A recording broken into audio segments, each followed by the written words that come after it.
It's clear seeing this long-awaited project that Spielberg devoted most of his effort to creating dinosaurs. The human characters are a ragtag bunch of half-realized, sketched-in personalities who exist primarily to scream, utter dire warnings, and outwit the monsters. But consider what could have been.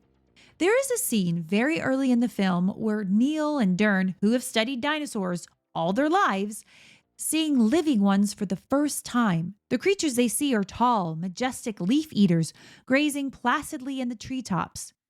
There is a sense of grandeur to them, and that sense is lacking in the rest of the film, which quickly turns into a standard monster movie with screaming victims fleeing from roaring dinosaurs. Big budget Hollywood seems to have lost its confidence that audiences can share big dreams.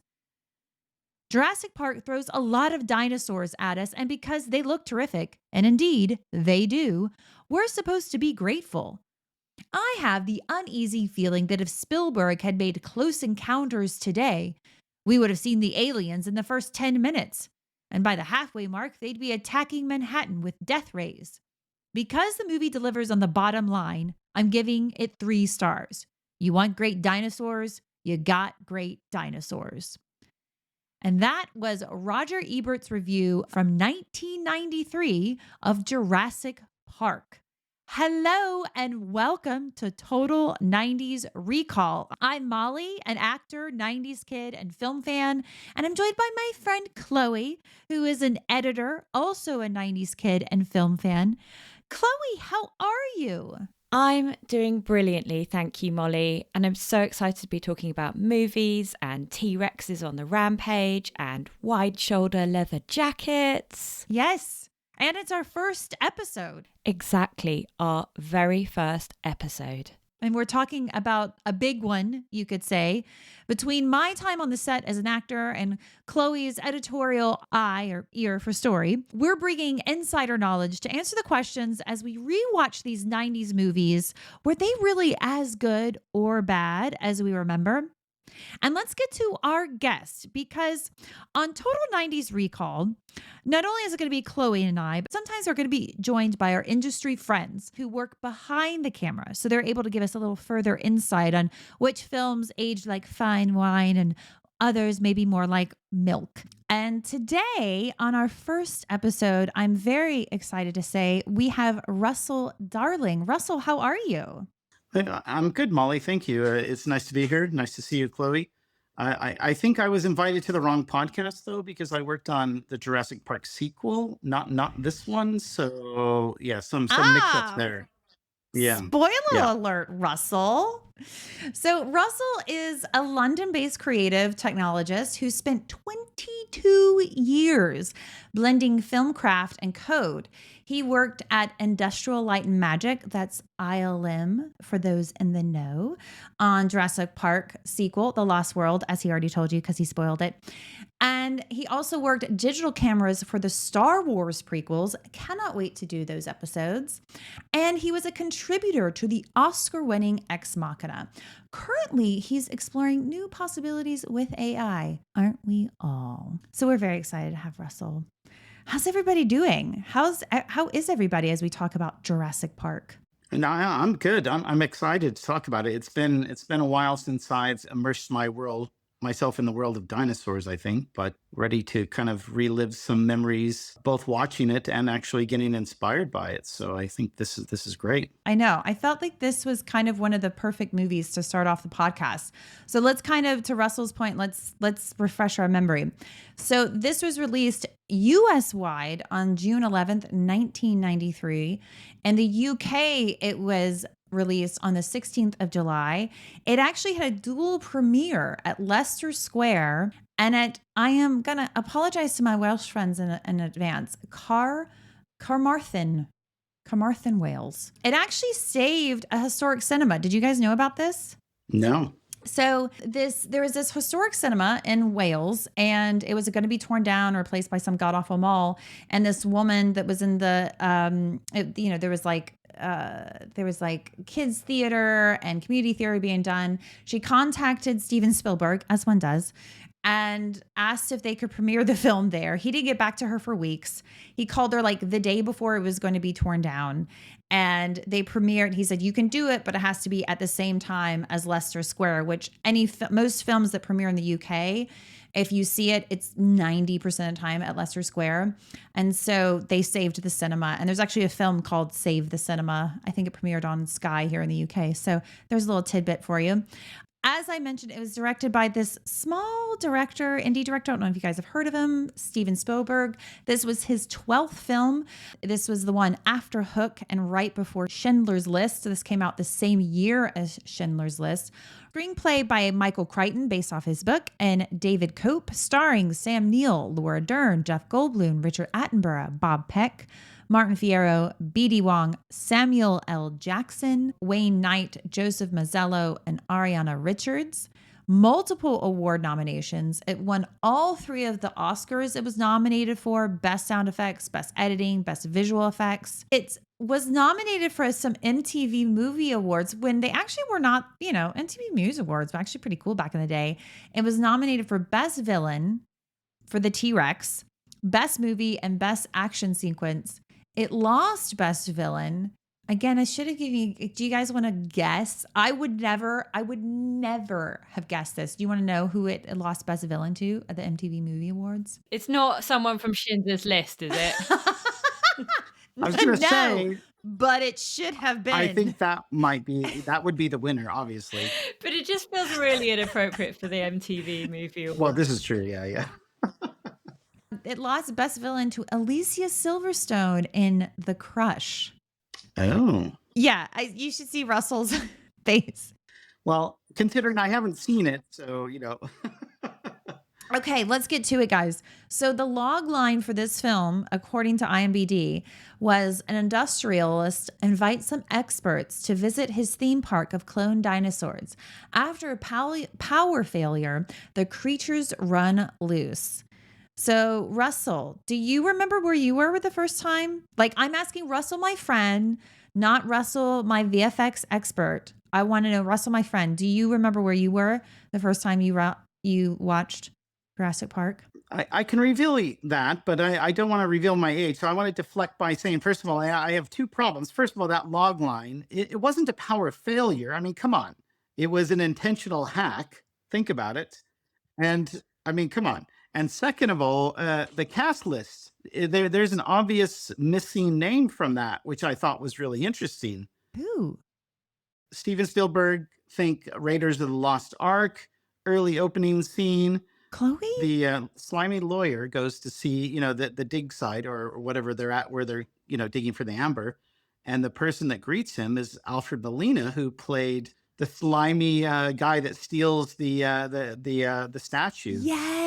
I didn't recognize him. Gosh. Yes. Okay. Good on you, Russell. That was totally in my notes. I was like, this is giving me total Raiders vibes because, well, yeah. Yeah, funny enough, it wasn't something I thought out like a fun fact. I rewatched it last night and I was like, okay, Alfred Molina, obviously I knew who was in it, but then I noticed he wasn't in the credits. So I thought that was just, I don't know the story behind it, but it's still a fun fact and a connection to Raiders and a connection to Spielberg. So, and I completely deflected the question. So, all good.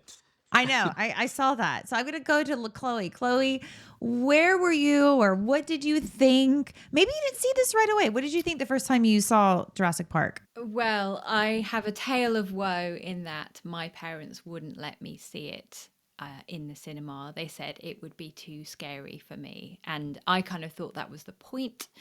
And all my friends at the time were going to see it and they kept on telling me, practically shot by shot what was going on what happens in the film. There was a boy that I knew who absolutely loved it and he described the T-Rex scene in great detail to me, particularly the moment in which the lawyer is eaten off the toilet. He thought that was the height of cinematic brilliance. I just was seething with jealousy. So I didn't get to see it until probably years later when it was finally on telly.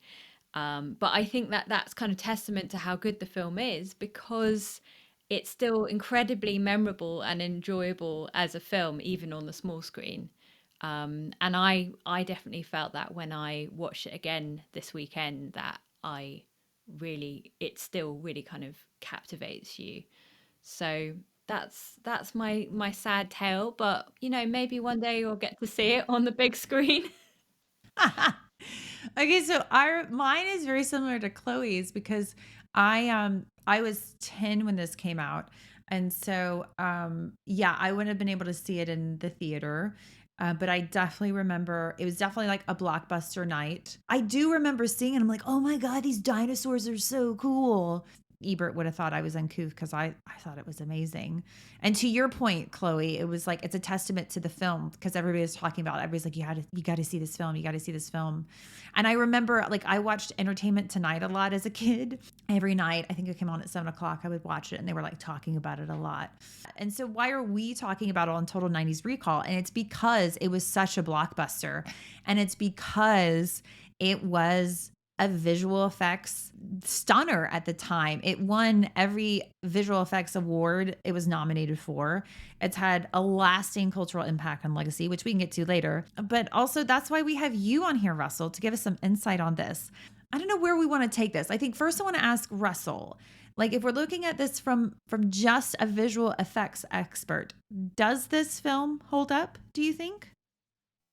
I think we need to look at a little bit of how this film came to be and how that actually, some of those techniques were developed, because that really is the key to everything, right? So when this film was kind of put into production, the plan was to do a combination of the physical effects, so the Stan Winston kind of giant, kind of robotic sort of armature kind of things, costumes, things like that, combined with some of the trickier shots with stop motion or what was known at the time as go motion.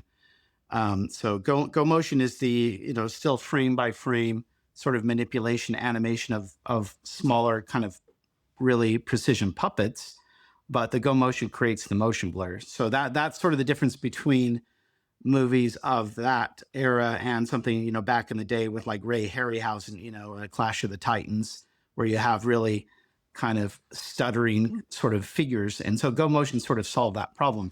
And that was the original plan, was really to do that. Phil Tippett had been hired to do the work. Russell, real quick, who is Phil Tippett? So Phil Tippett is, he is probably one of the most famous animators in film history, next to somebody like, again, Ray Harryhausen. He started in the industry sort of as a protege of Ray Harryhausen, so stop motion animation as a kid, and kind of moving into commercials and film. So he did, his studio and his company did a lot of work in stop motion in early days with like RoboCop, things like that. But he actually got his start on Star Wars. So the original Star Wars, he animated the the chess pieces in the original Star Wars. When they were having that little chess battle, that was all stop motion. The Tauntauns in Empire Strike Back, the AT-ATs, the walkers. So he was really part of that, leading that stop motion animation effort in Star Wars, and it looked spectacular. And then he spun off and created his own company later. So he has a rich history in animation, not only just the technique, but just the skill to understand how things move. And that really is the key. It's not just moving them, it's understanding how they move. And he actually was somebody that really loved dinosaurs. So he studied anatomy. He really understood how dinosaurs, in theory, would move. So he was really ideal for this project. And then who is Stan Winston? Why should we care who he is? So Stan Winston is somebody, or was somebody, that was known for physical effects. So physical effects, the differentiator is that is something that is in camera, meaning that when they're making the film, his creatures would actually be in the scene with the actors. So they would be kind of puppets, machinery, things like that. So they would craft these really elaborate looking creatures, and in this case, dinosaurs, that would appear in camera with the actors. So there's no post-production. It's actually in the scene as shot. He has, again, a rich history in that he worked on the original Terminator. So the exoskeleton, things like that. He was involved in that. But again, that was another thing where there's multiple techniques. It was both live action, sort of Stan Winston and stop motion. And I think that's really the key to this whole discussion, really, is that everyone thinks of Jurassic Park as the emergence of computer graphics. But what it really was is the perfect combination of all the techniques. So it had live action footage, it had these giant sort of puppets, things like that. Computer graphics, yes. And it had every trick in the book was pulled to make it happen, actually. So that was really the key to the success, is not only just using one technique or another or doing it all in CG, which people do now. It wasn't even an option. You had to really be smart and clever and try every technique. That's why it was more successful, I think, in the visual effects realm, and why it won the awards. It wasn't that, oh, we're seeing CG for the first time. It was that. Plus, really, it relied on all the other techniques that were available to the crew to actually make it work. But I'm putting you on the spot.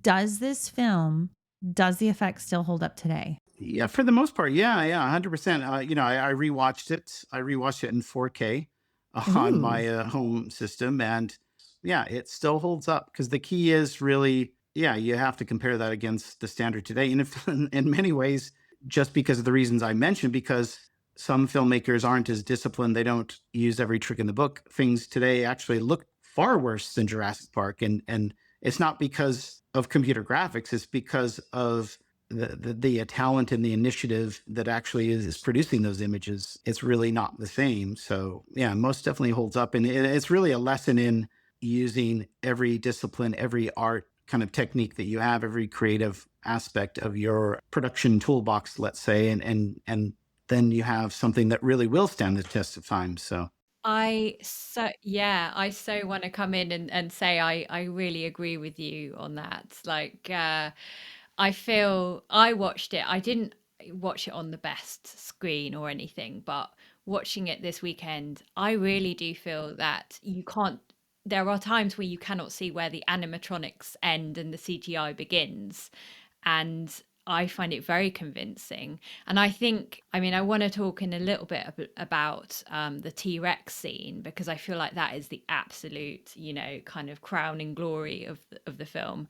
But I really agree with you that I think it's to do with the fact that it's using physical, practical, effects like those puppets that have the kind of the weight, the physicality, the interaction with the human actors, the way the light falls on them and everything. It feels very convincing, but then they can get the motion and everything through the CG.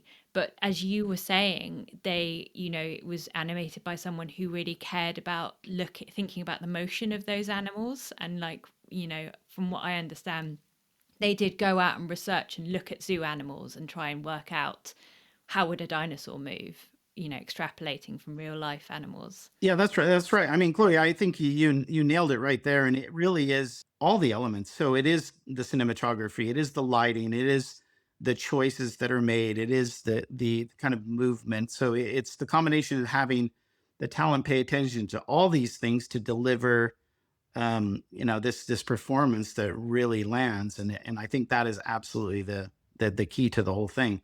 I will mention that everyone does love the T-Rex scene, and I do as well. But if you want to know the scene that used literally every trick in the book, is the kitchen scene, because there's another element in that I don't think people really know about, which is really quite funny. Can I guess?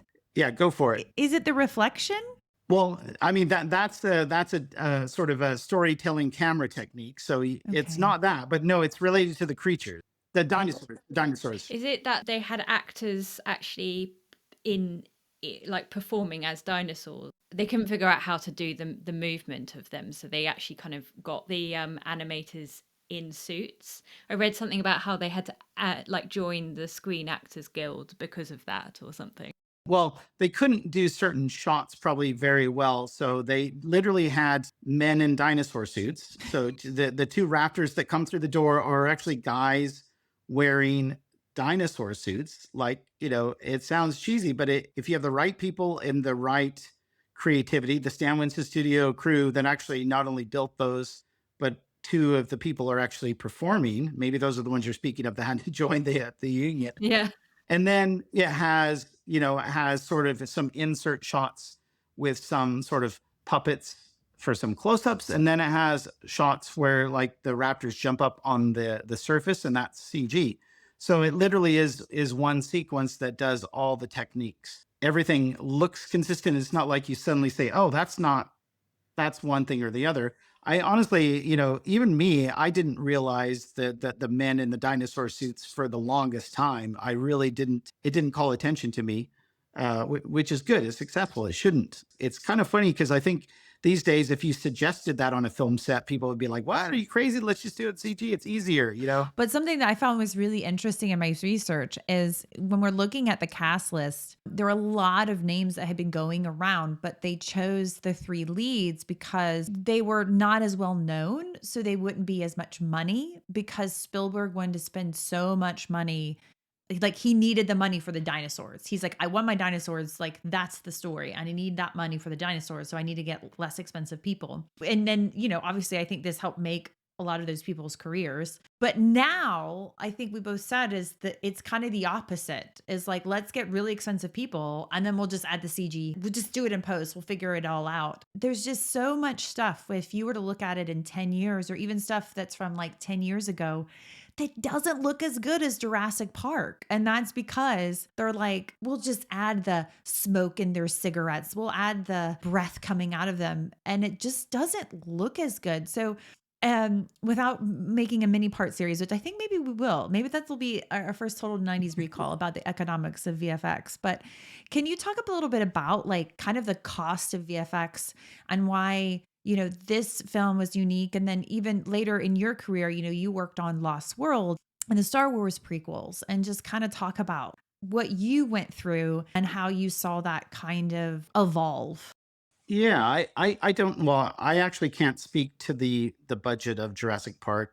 For VFX, I don't know what it was, but at some point I'll mention how much actually VFX is actually in it, which may surprise you. Ooh. Really? So I don't know about, that I hadn't heard that story of kind of setting aside budget for cast or vice versa. But what I will say is that kind of what you're alluding to there is sort of the idea of fix it in post or think about it in post, really. And in my time in visual effects, I've worked from the beginning where, I started working in the industry 3 years after Jurassic Park. So, pretty soon after sort of this revolution. And the films we were working on, they had a smaller amount of effects, but it was all planned out in advance. You had people that knew what they were doing on set. So it was all very controlled to save money. You don't want to waste money. So you know what you're shooting, you know what you need. And then when you get back after the shoot, you have the director actually supervising the post-production and effects. And, that was a thing where we would speak to the director every day and all of that. And it made for a better result, I think. And, there's a number of elements there. But where it's come now is that there's films with so much spectacle and so much effects that, first of all, the director can't review everything every day. So it's just not possible. So that's handed over to studio producers, things like that. But also, again, without naming names, a lot of films go into production without much of a plan, and they'll go and say, "Oh, we'll figure it out," or we can, because you can do anything in effects, which is technically true. But if you don't go in with a plan, with a design, with a creative sort of perspective, there's just no way it's going to look as good as if you had gone in that way. And it's going to be more expensive and all of these things. So I think for me, it's disappointing because for lack of a better word, I'll call it laziness on the fact on the, on the filmmakers and on the studios for allowing that, is that, they don't have to make the decisions while they're shooting. They're saving them for later, which is going to mean that it's just going to be a lesser film because they hadn't thought about it up front. They hadn't shot it in the way that it needed to be shot. So there's all those elements to it, really. I read that, is it right that Spielberg and his team were sort of in pre-production for a good year or so before filming? Is that right? Is that unusual for a film like No, this? not at all. Even now, pre-production can be quite long, but it depends on Mm, what people are doing in pre-production, right? So on the flip side too, I mentioned the involvement of the director after in post-production. The crazy thing about this film, and I know Molly, you mentioned at the beginning, is that both this and Schindler's List came out the same year. But what happened is that as soon as Steven Spielberg finished principal photography for Jurassic Park, he immediately went to work on Schindler's List. So the post production had not been done. So he was shooting in Poland, and there was a satellite link set up where he could review footage and kind of talk to the artist, but it was very much a lesser experience than was desired. It's amazing that Spielberg pulled off both, but he was clearly, his attention was divided. So he admittedly had to give up some of his supervision to the lead, so the sound effects, the music, and all that. And he still was quite involved, but not as involved as he normally would have been. But that does beg the question: did that make for a better product? I'm not saying he would micromanage, but it is something to think about, where it gave the artist a little bit more freedom than perhaps they would have had. Yeah, because is it the case that now, in when we're talking about those should we say lower quality effects heavy films? Yeah, not naming names. Naming no names. But those, is it the case that that's more of a kind of production line where you've got a bunch of people that it's outsourced to, but they haven't got that sort of deep attachment to the project the way that it sounds like Phil Tippett and the people who were doing all of the work, the VFX shots, did in this case? Is it also to do with the fact that, like, people's work, it's kind of much more kind of outsourced and freelance nowadays and more industrialized? Yeah, very, very much so. I would say, a lot of big budget productions that shall not be named are like factory assembly lines, because, they're trying to throw everything into it. So they have to hire multiple VFX houses, multiple post-production companies, and you don't have the creatives really driving that much, or specifically the director.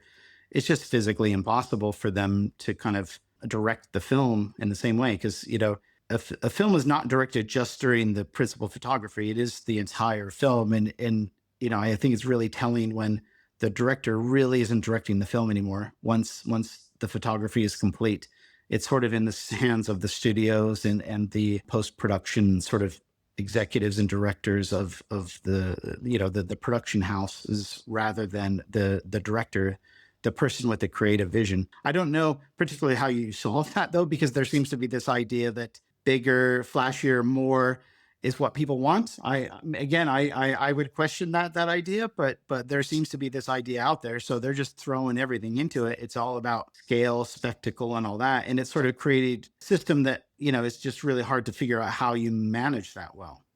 Yeah. I would also say, to, not naming names, but to defend them a little bit, because everything's being streamed, and because, budgets are getting tighter and tighter and tighter. Things aren't making as much of the box office as they used to. Therefore, that affects the back end, meaning, what the actors and the producers and the directors are making on the back end, their budgets are getting squeezed.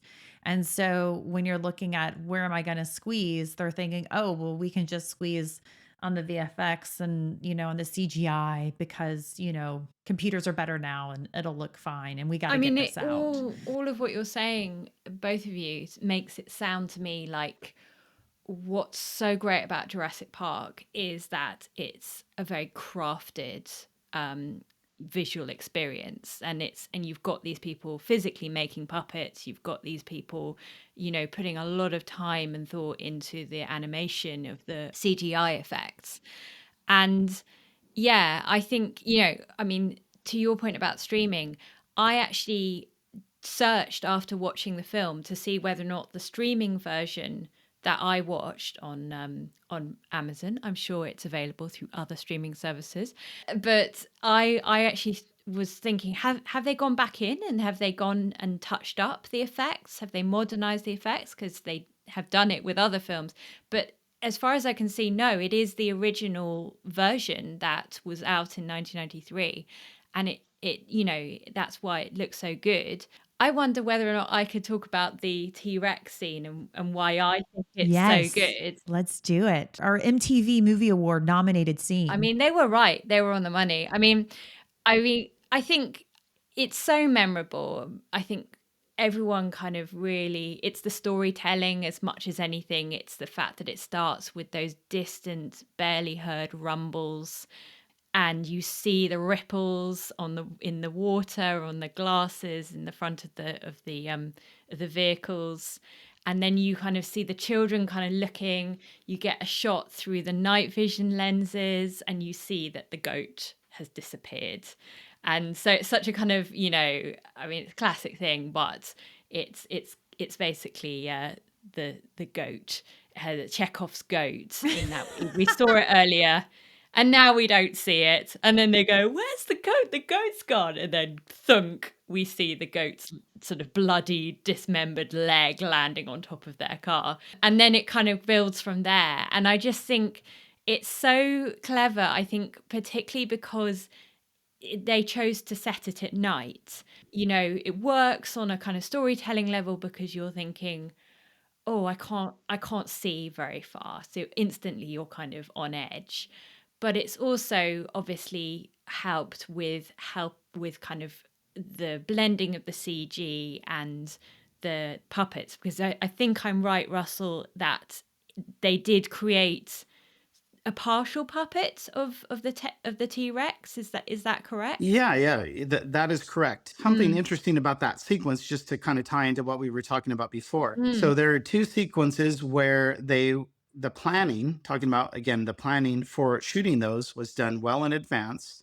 And that T-Rex scene, so Steven Spielberg went out there, he sort of visualized with storyboards kind of the angles and sort of basic level of sort of storytelling that he wanted to achieve.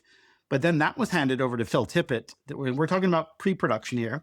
And so Phil Tippett and crew at Tippett Studio made a full animatic of that sequence with little puppets. And you may have seen this online, and people say, oh, this is what Jurassic Park was supposed to be. Then they replaced it with CG, but that's actually not what that is. It was purely for production purposes. And so what you're seeing is sort of a very rough stop motion version, what looks like toys, of that entire sequence. So every beat, every camera angle, every move, the character movements was all planned out before they set foot in Hawaii to actually film it. They had worked out exactly what they wanted, or Spielberg had said, this is giving me the feeling, this is what I want to see. Then they knew exactly what to shoot. Again, to your point of saving money, because there's no playing around. They know exactly what they're going to do. It's a very expensive sequence. You shoot it, the planning, the preparation, the building of the various kind of creatures that they needed, all had to be done in advance just to achieve that amazing result that you're speaking about there. And it's very deliberate. Every shot feels very deliberate, and the sequencing, but it's sort of really masterfully put together so that you are finally seeing the reveal of the T-Rex, through the car window. Then you get to see it in full, but obviously it's still nighttime, so it's in shadows. But there's this very dramatic lighting with the kind of, I don't know what it's meant to be, floodlights or moonlight or something. But I think it's so clever the way the scene is put together all together, because it's got the lighting, and then it's got the rain, and that really adds, I don't know, just a sense of realism, because there isn't any music, any soundtrack. So you just have the rain, and you just have the kind of thunderous noise of this thing approaching, and then all hell breaks loose. And it just really, for me, added a lot of realism, which sounds crazy to talk about with this blockbuster film, but it's the fact that they've taken And dinosaurs. Yeah. but I believe it. You believe, seeing is Yeah. believing, and it's that sound design that really contributes to the atmosphere. I understand that they used like real animal voices kind of mixed together to create the roars of the dinosaurs. So yeah, the combination of the quiets, there's not this overwhelming soundtrack going, be scared, and then you've got the kind of the screams and the roars and the noise of convincing noises of what a vehicle would sound like when it's flipped over by a T-Rex. It just has so much atmosphere, and you just really buy it. So that is why it should win the MTV Movie Award for Best Scene. Yeah, the T-Rex noise was actually, and Russell, you know, if this is wrong, correct me on there, but they took turtles mating and they slowed it down, and Was that's that a the T-Rex turtle, noise. an American turtle, or a tortoise? And Uh, sorry, a turtle or a tortoise, Yeah, wherever you wherever you find because I yourself. imagine the swimming ones were a bit silent. um, They just go I bloop, guess it is a tortoise, the big ones, a big a tortoise. land Russell, one. can you confirm or deny? you're close to the correct answer there. And let me just first say that it did win the Oscar for Best Sound and Best Sound Editing, so as it should have. So Gary Rydstrom was the sound designer, which is a fantastic job, I'm sure. And he crafted the sound effects. And you're right, he did craft them from various animal sounds. I think the one you're speaking about with the turtles, tortoises was more for the raptors, I believe. Yeah, the T-Rex, I think, was a combination of sea lions and lions, and there's the combination of different animals. And to your also point with letting kind of the moment, the visuals and the sound effects shine, and not overwhelm that with music. Again, amazing choices that were made. But I did want to talk about, it just made me think of the rain. Again, Spielberg's idea. So I think that they shot that exact sequence. They built two versions of it. So one in Hawaii on locations for daylight. And then when you see it at night, that's actually in a sound stage in Hollywood at Universal Studios. Spielberg, I think, after the fact, came up with this idea of a rain. And they went to Stan Winston's crew and said, is it okay if we turn the rain? And I think there was some hesitation because they were like, we didn't really build the giant T-Rex with that in mind. And they found that it It's was, not waterproof. yeah, well, exactly. It wasn't. The problem was that a lot of the skin is like a foam rubber latex thing, and it would soak up the water. So what had happened is such a massive precision machine that was tuned for normal movement, is as it soaked up water, it became heavier, and it started shuddering and shaking. So it started looking like it had some sort of health problem. And so they had to continually run in and dry it off between takes and try and sort of recalibrate it. But it turned into, apparently it was a nightmare that they finally solved. But dramatically, it was done for the right reason, because it created this sort of atmosphere and tension, and sort of you couldn't quite see everything. But I will also say nighttime rain is great for hiding little imperfections in effects work, because you're not going to see it in that case. So I'm not saying that's the reason, but it is helpful. Nighttime helps with a lot. Nighttime filming helps with a lot of things. It kind of sucks for the actors because we have to drink lots of tea and coffee, but it helps in other ways. Yeah, and to Chloe's point, I think that's like a very I'm thinking like Spielberg's Jaws. We all know dun dun dun, but when I think of Jurassic Park, I think of boom and the ripples of that glass, right? Not to degrade John Williams' score. I mean, this score is amazing. Yeah, it's one of his best, isn't it? It's so memorable. It's one of his best, which is crazy he wasn't nominated for it. It's insane because to me, it's so classic. Like when I think of the 90s, this is one of those film scores, and it was so well used, in the helicopter. They're going down into the island, and then obviously when they see the dinosaurs for I mean, the score is just amazing, and it's shocking to me he wasn't nominated. I think it's because he was nominated for another film. It might have been Schindler's List in the same year. So like, we're talking about visual effects, we're talking about the score. Was Ebert maybe a little right, and that maybe these characters were a little underwritten, and if so, do we care? I mean, I think things, it's not what you go to see that film for. I mean, I think that was a common theme in the reviews at the time. I'm actually quite interested in the other comment that he makes about sort of giving away the dinosaurs too early. Yeah. And I wonder whether or not that is something that is the case. I don't know. I think what's coming, but that is a really magical moment where they see the dinosaurs, and John Williams' score really supports that.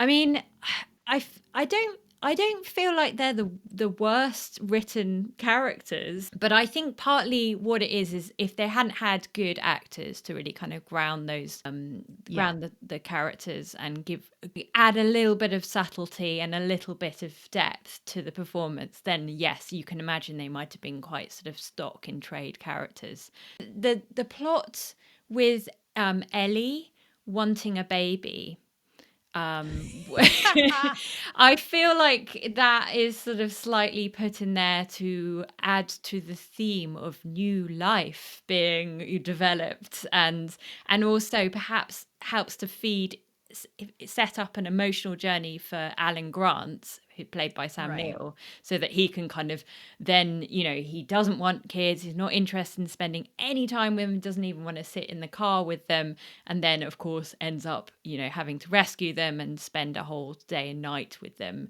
and then is quite likes kids in the end. So yeah, you can kind of see these kind of story arcs, kind of like, here they are kind of thing. But I don't know. I think you go into blockbuster mode when you watch these things, and you're not expecting a kind of Alain Resnais kind of style subtlety or something. What do you think, Russell?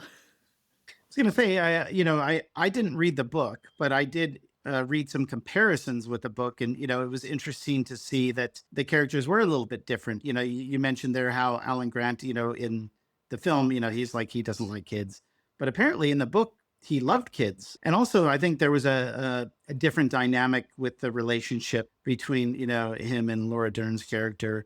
And there's some different elements, like where Lex, the young girl, was actually the young sibling, and then the boy was the older sibling. So the boy was the one that actually was the computer kind of nerd, and so. But I thought that was interesting, considering also that Michael Crichton was involved in the screenplay alongside David Koepp, and I understand David Koepp is sort of credited with bringing maybe a bit more of an emotional kind of element.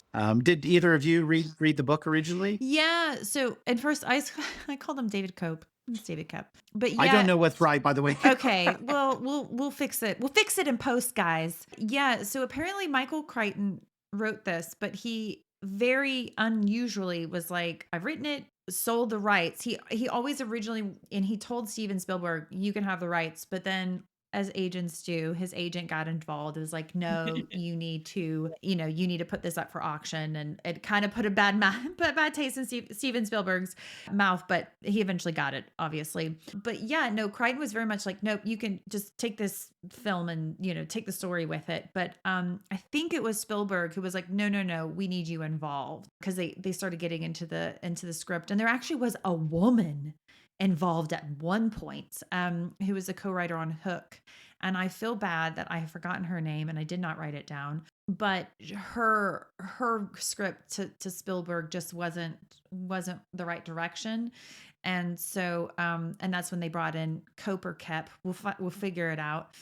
And but they still asked her for some input. But yeah, part of me is like, I guess this is what happens when you have like two men being the primary writers. They're like, well, women want babies, and obviously she'll want one. Yeah, in fairness, I think Laura Dern's character, I think she kind of comes off as pretty empowered in it. Yes. I noted that there is a shot that made me kind of go, but she, we know that she's an expert, and we do see her really knowing her stuff with the triceratops scene, and she's trying to diagnose what's going on with that.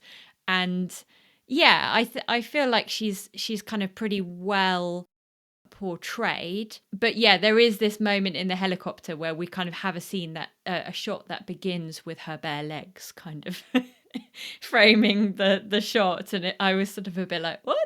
I think the Yeah. one thing that stood out to me that was a little bit odd or interesting is the fact that Dr. Ian Malcolm, played by Jeff Goldblum, is flirting with her majorly, and he's flirting with her like he's really quite hands-on, like he's touching her hair, Yeah. like it could almost be sexy, apart from the fact that he is really touching her. And I was kind of like, wow, is that did we allow that much kind of touching by strangers back in the day? Like, she seems to be oblivious, you know? I specifically remember young Molly, however, 10, 11, 12 Mm, year old Molly for seeing this. I remember thinking, that seems excessive. And mm. also like thinking, why isn't Alan's okay with I this? Like, what's know. happening? Well, he sort of slightly tells them to back off when they're alone together, but not Yes. quite. And because Jeff Yeah. Goldblum kind of goes, "Oh, so are you together?" And it's like, "Well, yeah, yeah, they're together. You literally saw them like kind of it as a couple when you first met them. Yeah. So yeah, odd, but I will say, to your point, like I really do like that Ellie dressed appropriately. mm, Like Ellie's not in heels. She's in boots. She's in like, short, she's not like, I mean, Laura Dern is gorgeous, right? So she's just effortlessly beautiful, but she's like smartly dressed. Everybody's just like dressed how you should be dressed. And I really liked that, except for Jeff Goldblum in his leather jacket. But I guess maybe he's like a theorist. He's a philosopher. Maybe I can't remember what exactly he does. But anyway, I put in my notes, everyone's clothes. Well done. no one's running in heels. Yeah. I think I would probably wear long trousers if I went to like a kind of tropical island where there might be mosquitoes and leeches and dinosaurs clawing at me. But, Yes. that's a detail. That's just you. She pulls them off. Russell, what would you wear in Jurassic Park? Oh boy, I have a whole thing about their outfits that really bothers me, but I was going to save that till the '90s moment. So Yeah. Okay. You can save it or you can say it now. It does no, no, whatever you I'm want. going to save it. I'm going to save it. But I Let's did want save to it. Okay. Yeah. I did want to comment though.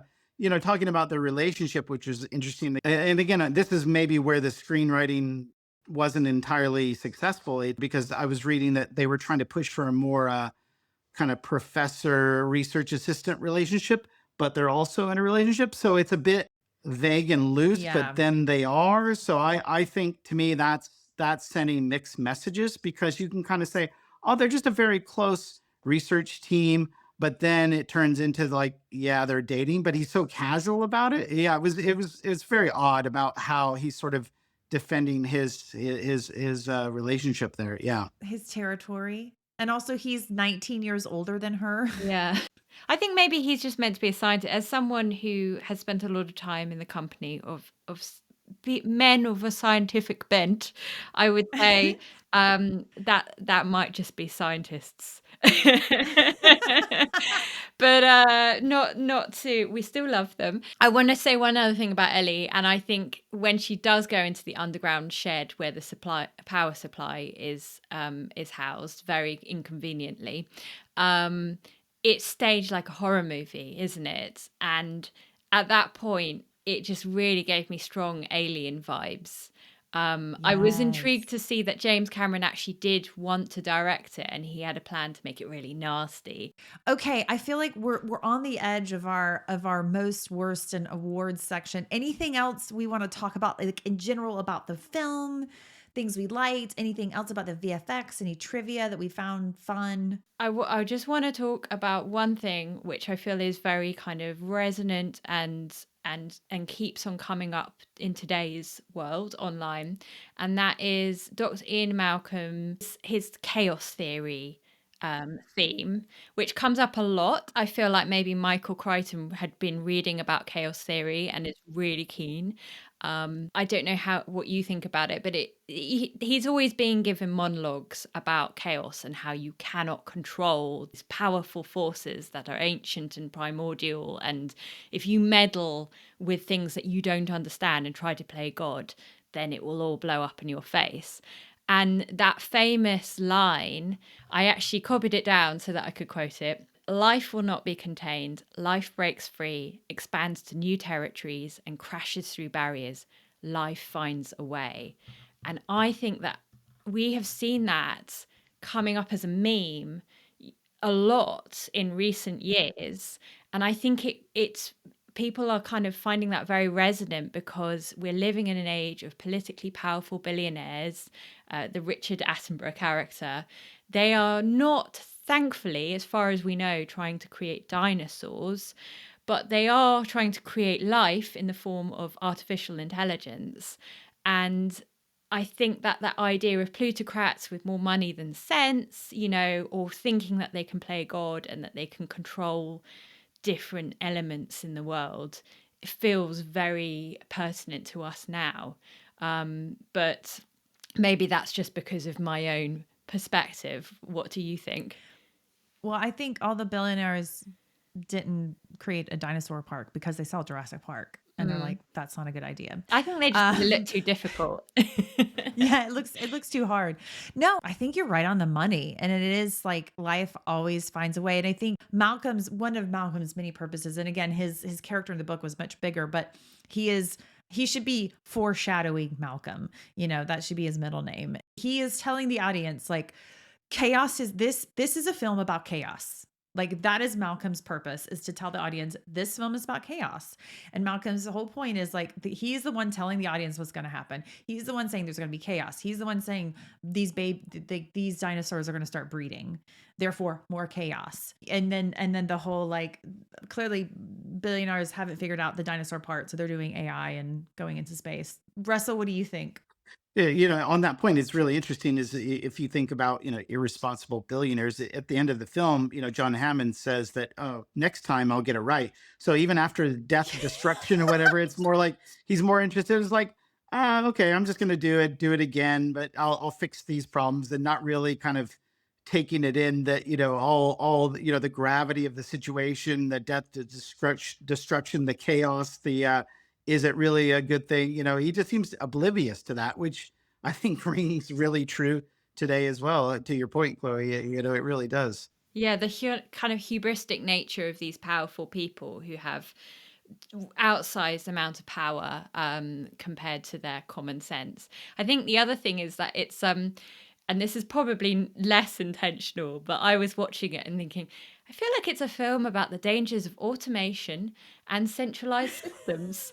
As we had just last week, I believe, the Amazon Web Service shut down due to there being, one server farm somewhere in America that had, I don't know, a glitch or overheated or whatever, needed to be turned off and on again, whatever it was. But half the internet shut down as a result, because so much of our infrastructure, our online infrastructure, is dependent on, quite a few numbers of systems.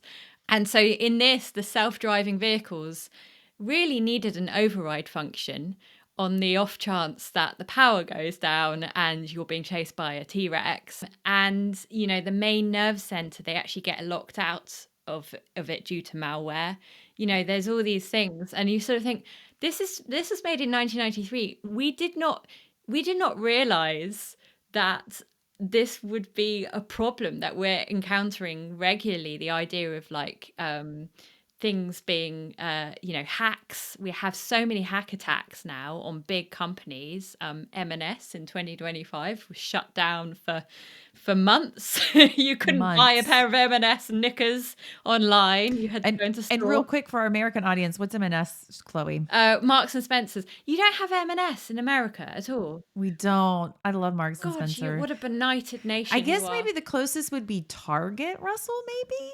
But Target's more like M&S meets John Lewis. I feel M&S is Yeah, classy. somewhere in the middle of that. Yeah. I don't know. I mean, I think M&S is pretty classy, particularly its food hall. I think so too. But yeah, so Anyway. that kind of thing of like, in 1993, we might have thought, oh, we're going to have to deal with, I don't know what threats we thought we would have to deal with, but we certainly didn't. We did not imagine that we would all be dependent on the internet in that way, the World Wide Web or whatever. And so, yeah, it feels really kind of resonant in that way. But I can't imagine anyone, Spielberg and Michael Crichton, were not sitting there being like, this is the full prescience of our work. So if you want something even more depressing, just thinking about how people aren't, thinking of these sort of safety features of technology. I mean, think about in the 90s, that a lot of the technology was engineered that they didn't think that years needed more than 2 digits. So Oh, of therefore, course. you had the millennium problem. There, it's even something as simple as that. Yeah. It's like people creating these systems aren't necessarily thinking that far ahead of themselves. Yeah, yeah. Guys, it was a simpler time. This Yeah. is why we're doing this podcast. Yeah, well, there we go. So shall we talk about what's aged well and what's Yes. aged badly? Yes. So every episode of Total 90s Recall, we're going to look at what I call it for the now, we're going to call it the most, worst, and awards section, but we'll come up with a better name than that. Chloe, why don't you start? What aged well? Well, I feel like I kind of talked about the gender roles. I wanted to raise, and I really don't know whether or not this comes under aged well or aged terribly, but I feel like I want to talk about Jeff Goldblum's bare chest. Don't we all? It's magnificent. It's sort of interestingly just there, like he's obviously he's on morphine, he's been wounded by a T-Rex, so but he's sort of like got his shirt kind of very perfectly arranged. He's kind of like lying in such a way, and like I don't know, it's just something about the way he's framed in that shot. You're kind of like, oh, all right.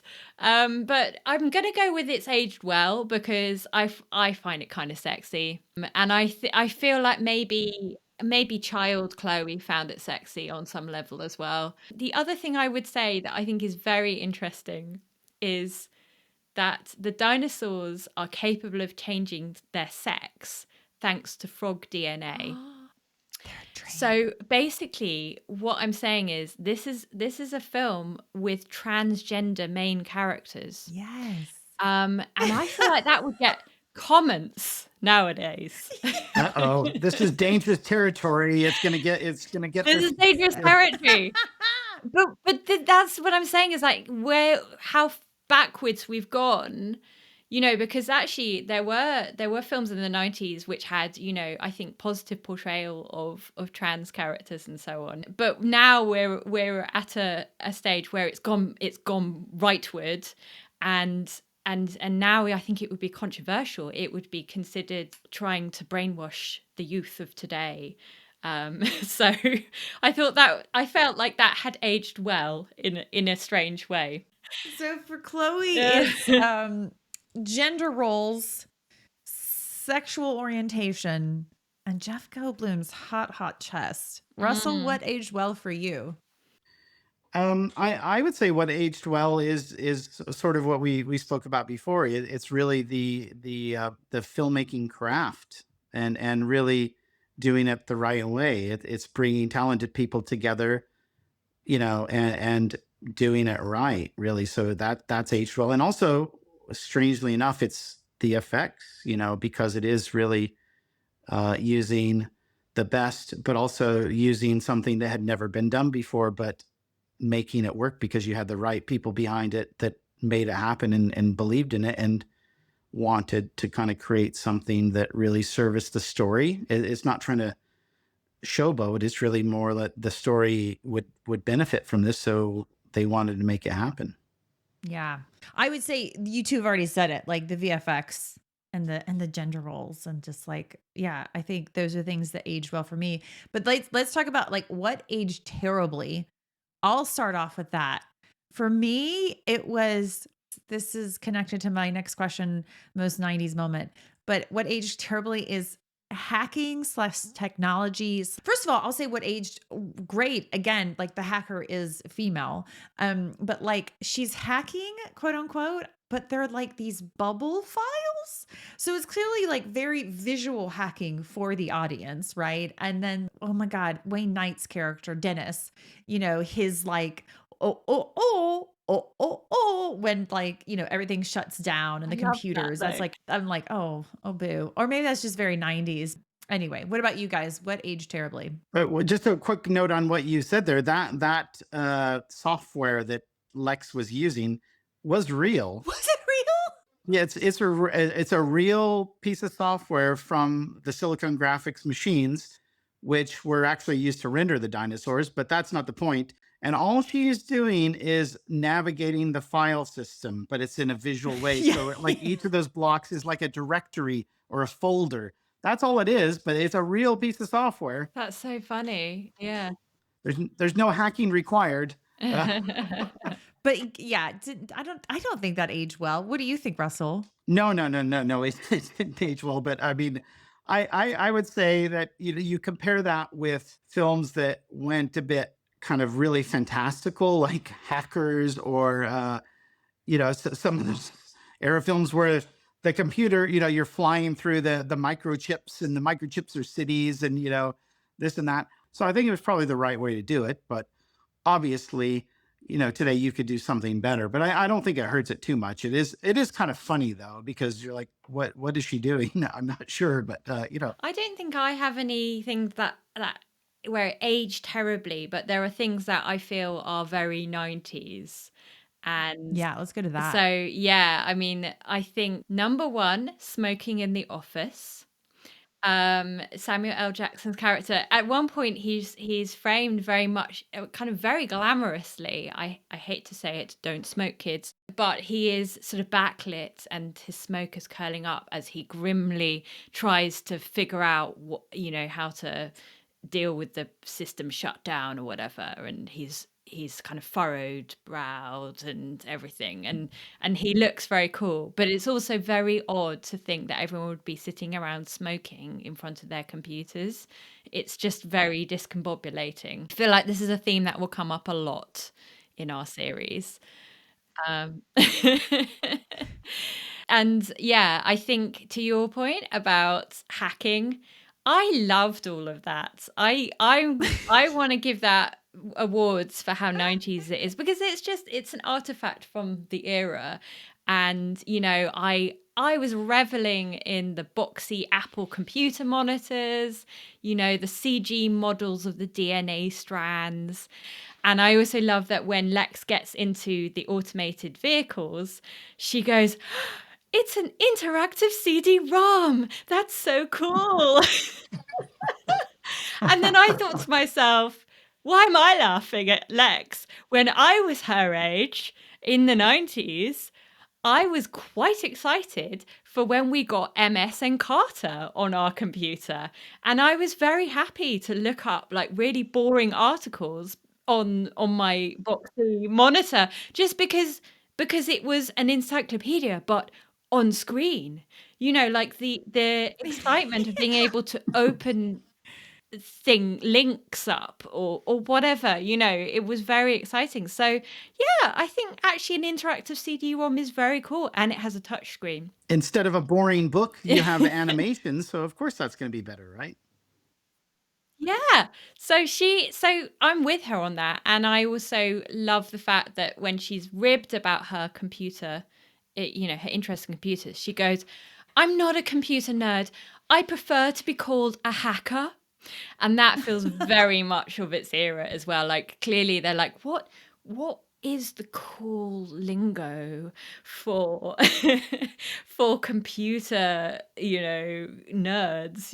We're not going to be derogatory, but like, what do they call themselves? And it's just so kind of its era. I don't even know what computer nerds want to be called nowadays. How does one address them in a respectful manner? Software developers. I don't know. They want to be called tech billionaires, is what they want to be called. They don't want to be called hackers. They want to be Yeah. called tech billionaires. Exactly. Russell, what do you think was the most 90s moment? So I've been dying to talk about this the whole episode. You're going to expect me to talk about the visual effects or the computers or this and that, but I'm not. And because this is something that I'm really passionate about, and it's the fashion. And I'm going to have to kind of counter your statement earlier, Molly, is that I find it is my age less well and the most 90s moment. I found the costumes extremely distracting in the film, and I'll tell you why. Because you have lots of rolled sleeves, really baggy shirts, and kind of the tied fronts and all that, neckerchiefs. It's like trying so hard. But I will say there is an exception, and the exception are the three characters. So you've got Hammond, Malcolm, and the slimy lawyer. And what I will say is that they would not be out of place maybe in a Cuban restaurant in Miami where you have the older gentleman, sipping on a mojito aside the conga player and a pimp, and I could see those guys totally in that sort of environment. That would work. But the rest of them, no. I honestly, I don't know what they were thinking. Two comments on that. So Richard Attenborough, he's wearing all white. And the reason that they had him in all white is he's supposed to kind of be like a deity, somebody, creating. That was the inspiration for him. But I also wonder if this is, again, like one of those things, because like I was a kid watching this and I thought they were so cool. And so therefore I thought what they were wearing was so cool. But I just want to pay tribute to Dr. Ian Malcolm's boxy, wide shoulder leather jacket. I think he's very cool in a weird way. As we know, I already have strange feelings about him. But he looks, I don't know, like they describe him as a rock star at the beginning. And he is definitely the coolest mathematician that I've ever seen. Definitely. Well, and I will say he was one of my exceptions. He was the pimp in the Miami Club, okay. remember? So yeah, he's the pimp. Yeah. He's not the conga player, he's the pimp. Yes. So speaking of Jeff Goldblum, every episode we'd like to give, obviously Jurassic Park won all these awards. It won Oscars. It won Saturn Awards. It won MTV Movie. Well, it didn't win any of those, but it was nominated. And I have a few, so I can start if you want. Do you have any made up awards like this that you would give this film? For example, speaking of our beloved Jeff Goldblum, I want to nominate the award for Best Chess Presented on Screen. I nominate Jeff Goldblum because that sweet, sweet man's chest and his like laying across. I loved it. Glistening with sweat. Yeah, I'm going to second you on that nomination. Yeah. I don't know how Russell feels about it, but you can just join us in our strange obsession. Yeah, I'm with you. He was he's the one of the origins of many a meme. So I think that it had to be done. So we should celebrate that. I would also like to nominate for worst moment for an arm. I nominate Samuel L. Jackson because the last time we see him, it's just his poor arm. And I was like, oh, Sammy, no. Do you know Perhaps why he's that got is? His contract ran out. Really? I don't know. I just made it up. No. No. See, I mean, we're in the fun part, but I still think it's relevant to mention because you're like, why suddenly do we just get his arm? No big send off for Samuel L. Jackson, which I think he deserves a little bit better than that. I know. And you can blame the weather because this hurricane actually hit the island during the shoot.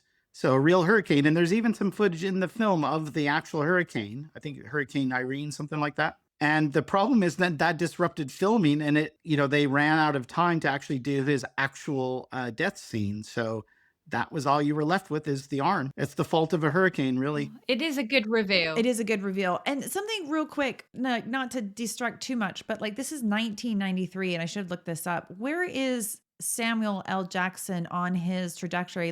Quentin Tarantino, he had done Reservoir Dogs in I think 92. He hadn't done Pulp Fiction wasn't until 94.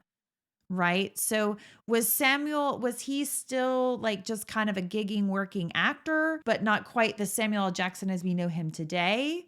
So like this, because I asked that because obviously maybe a role like this makes sense for him, right? Yeah, I mean, it was definitely early in his career. He wasn't the Sam Jackson that we know, most definitely. So this is fairly early. He had done a lot of smaller bit parts, and I'm trying to think because I saw something recently where he has almost like a non-speaking role for 30 seconds. So I think I can't say how many films he had actually appeared in. Hadn't emerged really as the superstar that he eventually came. He wasn't even close to that yet, I think, at this point. So. I actually doubted that it was Samuel L. Jackson when I was watching it on Sunday. I was like, it looks awfully like Samuel L. Jackson. But surely he wouldn't be cast in such a small role.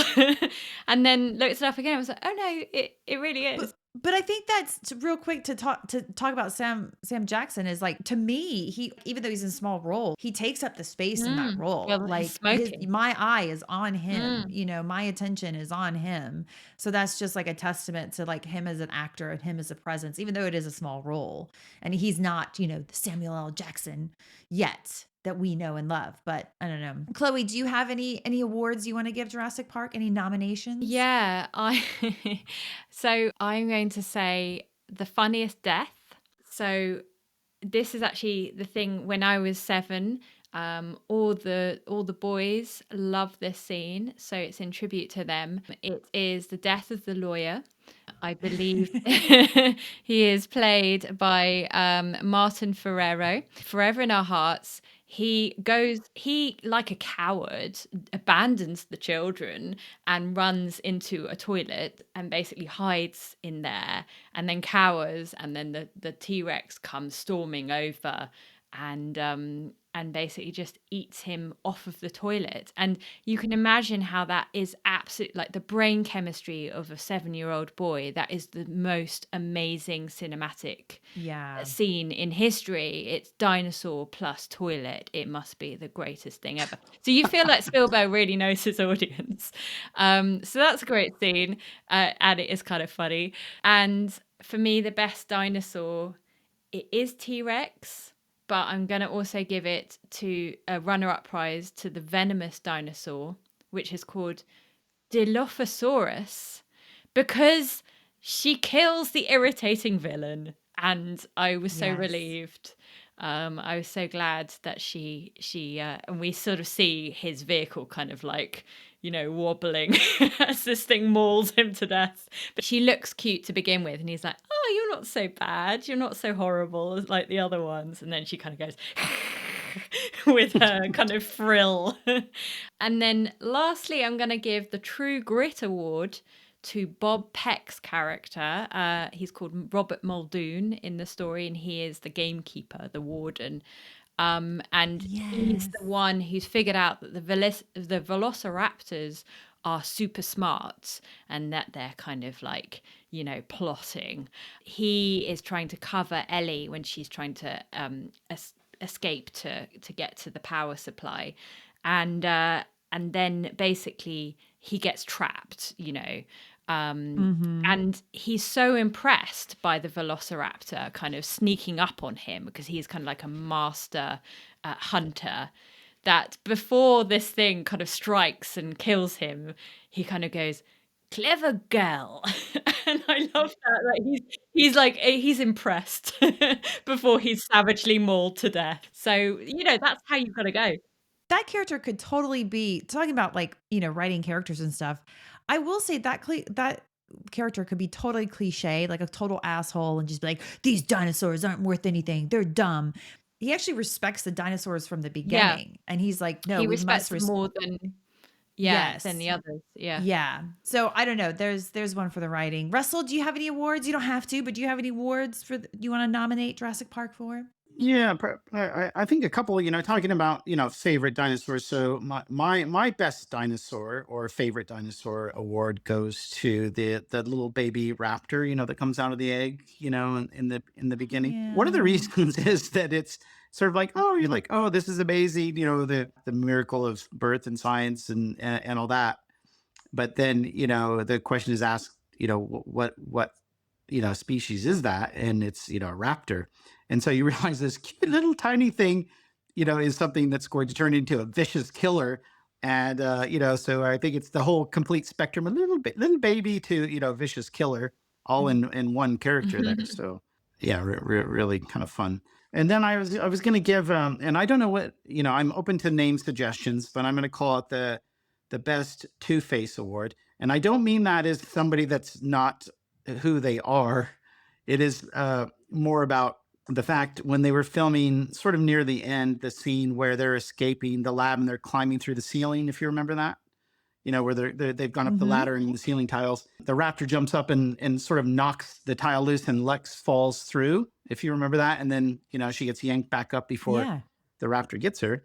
So that was done by a stunt person. And the problem is that the stunt person looked up at the camera and you could clearly see that it was, a middle-aged woman and not a young girl. So talking about an unplanned thing, Oopsie. I don't. Yeah, they didn't reshoot it, or maybe they didn't notice, but that was an. It could be, and I call it the best two face, meaning that they replaced her face with Lex's face in as a visual effect, and that might have been one of the first times, if not the first time, that idea of face replacement was ever actually accomplished in a film. And it's quick where it works, right? Yeah, because that's interesting because I remember there being a big hullabaloo about Gladiator and how they replaced Oliver Reed's face with, I think he died during filming, Yeah. and so I think they maybe shot some of the scenes or a last scene with maybe a stand-in, a stunt actor, and then digitally added his face. And I remember that being talked about as kind of like almost like that was the first time it was ever done, but maybe it was just because everyone was kind of, it was such a shocking story of like, how do we finish the film with this character? Oh, we'll do it this way digitally. But it's apparently not the first time that it's been done in a film. Yeah, definitely. And the thing is, it's, sort of what you said there is kind of sort of true, but not exactly. These days, when you talk about face replacement, there's sort of like a full CG digital kind of model of somebody's face, both for, Jurassic Park in the case I'm talking about, and in the case of Gladiator, the technique was a little bit different. So what was done is that they used footage. So they basically, it's almost like cutting out or unused footage in the case of Gladiator, other shots that they didn't actually use, and sort of mapping those on to other shots to sort of get what they need and sort of changing the shots. So again, pulling every trick in the book. And similar for the Jurassic Park is they just filmed her again, and they just sort of did this face replacement technique, which is tricky. I'm not saying it's easy, but the technique was very rough and ready, and just trying to make use of it, what they had at their disposal. And these days we can do full digital sort of replacements, and face replacement is actually quite common with stunt people. And I won't say what films, but it's quite common where certain films known for leading stars that do lots of action and adventure and things, it actually isn't them, and their faces are replaced, and you're none the wiser in the audience. But there's probably I don't want to get sued, so I'm not going to say anymore. Thank you. Yeah. Okay. So real quick, we're gonna wrap this up soon. Russell, you mentioned this before, but I don't think we got to it. Can you mentioned that we'd be surprised at actually what was the total cost of VFX for this film? What I was going to talk about is not necessarily the total cost for it, but I was going to Mm-hmm. talk about the actual amount of visual effects, or the amount of computer graphics in it. So when you think of the film, you can think of, okay, we see dinosaurs here and there, but just maybe as a question to you both first, the number of minutes where you saw computer graphic generated dinosaurs, what do you think that number is? Let's see. I'm gonna type real quick. Total minutes No of cheating. the no. I just want to know total minutes of the movie. That's not Oh, the cheating. film, the Okay. film is just over 2 hours. I think it's something like Okay, so just over 2 127 hours. minutes or something. Yeah. I'm gonna say only because you're asking. I'm gonna say 10 minutes. I actually know the answer, Oh, and you I do? I looked it up and was surprised. Okay, Like what is it? it is an interesting fact. But you say, Russell. Yeah. So, well, I don't know. Well, we'll see if my numbers match yours, because we usually measure the work in shots. So, from cut to cut. But I think the number is somewhere around like six minutes. Does that equate with your number? I'd heard it was like sort of about 15 minutes of VFX shots or something, or maybe it was that the dinosaurs are only on screen for about That's that, probably what and that then is. and so Yeah. then yeah, and so half of that is practical, and then maybe half of that Yeah. is as you say. So that it is surprising because you sort of think, particularly to the we started this episode with the Roger Ebert. Is it Roger Yeah. Ebert? Yeah. Yes. We started this episode with Roger Ebert's review where he's complaining about how much there's too much dinosaur and too soon. You get a load of dinosaur in your dinosaur movie, and I'm not happy about it. And actually, it's not till 20 minutes in that you see the dinosaurs. I mean, you sort of see a glimpse of one at the very beginning.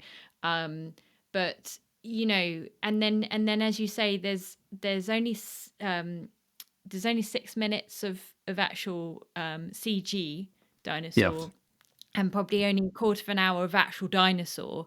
But it does feel like like they definitely got a lot the way it's spread out, I think. And I think it's because we feel their presence, like when the ox is lowered into the velociraptor cage, and we just see all the ferns and exotic foliage kind of, shaking, and lots of kind of snarls and everything. So you think you can imagine you've seen dinosaurs. They have a presence. Oh yeah, and that's a technique that's used all the time. You think of Jaws because they had problems, and so the presence of the shark is done by music, or Friday the 13th, where the presence of not trying to spoil it, but presence of the bad person is done through musical It's cues like and a camera 20, angles. 30-year plus movie, Russell. I think it's okay for you to spoil Friday the 13th. Spoiled Jurassic Park. No, but that's exactly right. Is that you might feel it, but it's the actual screen time is a lot less than people realize. And I was going to turn it around to kind of to another point that was mentioned about how much is spent on effects or how much is done. Because you think of these days, they seem to fill every frame with every amount of visual effects. But did you feel that the film needed more? Did you feel like you didn't get enough dinosaur? No, I mean, No. yeah, and obviously it was too much for Roger Ebert. But I think it's paced quite well. And I think it's teased out. I think by the end you feel like you've definitely seen a lot of dinosaur. I think possibly with the velociraptors you're like, wow, another scene with the velociraptors. But then also I sort of think I enjoy that final scene where it's T-Rex versus raptors. Yeah. And I really appreciate the fact that I'm imagining, and you can tell me if I'm right or wrong, Russell, that the skeleton of the dinosaur that the cast are kind of swinging about on, trying to wildly escape from the velociraptors, is that a practical physical prop that they're swinging about on? Yeah, it is Yeah. definitely. And I read something from Laura Dern talking about how she had to hang upside down for hours. But that ending is different than what they planned, because I think they had enough confidence in the ability with the T-Rex to actually create that. And also they felt like they needed something, so they changed the ending to include the T-Rex, because it was originally more raptor, just raptor. Yeah, so the T-Rex and raptors kind of fighting it out, but I think what helps it is, again, you've got the actors and you've got that physical prop kind of swinging about, and it Yeah. has a physicality. I think at one point might be Laura Dern's character falls to the ground, and it's quite a kind of bone shuddering moment, like it feels like a proper stunt. And so that aspect again helps to make you feel to buy it, I think. Yeah.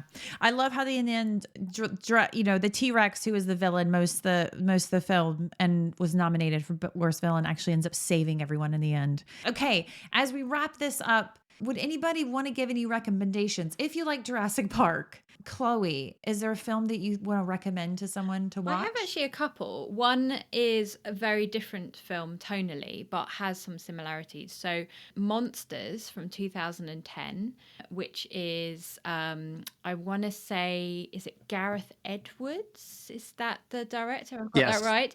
Yeah. And I think it was his debut film, and it's slightly similar to Jurassic Park. It's sort of set in a tropical location, but the big bad is actually aliens rather than dinosaurs, and it's tonally very different. And I seem to remember it having a lot of plaudits at the time because it was kind of doing quite a lot with a low budget.